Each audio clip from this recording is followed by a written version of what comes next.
શહેરાની વાત કરીએ તો પંચમહાલના શહેરા તાલુકાના સુરેલી ગામના એક રહેણાંક મકાનમાં આગ લાગવાની ઘટના બની છે।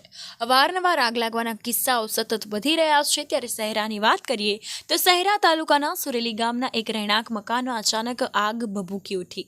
સુરેલી ગામના સોલંકી ફળિયાના રહેણાંક મકાનમાં આગ લાગતા ઘર રહેલું ઘાસ, ઘરવખરી સહિતનો સામાન બળીને ખાખ થયો હતો અને આગ લાગતા જ શહેરા ફાયર બ્રિગેડને જાણ કરતા ફાયર બ્રિગેડ સુરેલી ગામે પહોંચી અને આગને બુઝાવવા પ્રયત્નો પણ હાથ ધરવામાં આવ્યા હતા। તો આગ લાગવાનું કારણ હજુ સામે નથી આવ્યું। આગ કયા કારણથી લાગી તે કારણ હજુ અકબંધ છે। તો આગ લાગતા જ આસપાસના રહીશો ઘટના સ્થળે દોડી આવ્યા હતા। આ અંગે વધુ તપાસ હાથ ધરવામાં આવી। શહેરા તાલુકાના સુરેલી ગામના એક મકાનમાં આગ લાગી છે, રહેણાંક મકાનમાં આગ લાગી છે। તો આસપાસના રહીશો ઘટના સ્થળે પહોંચ્યા હતા અને ત્યારે આગ લાગતા જ કોઈ જાનહાનિના સમાચાર સામે નથી આવ્યા અને અચાનક આગ લાગતા જ આસપાસના લોકો દોડી આવ્યા છે। આગ લાગવાનું કારણ સામે નથી આવ્યું, કારણ હજુ અકબંધ છે।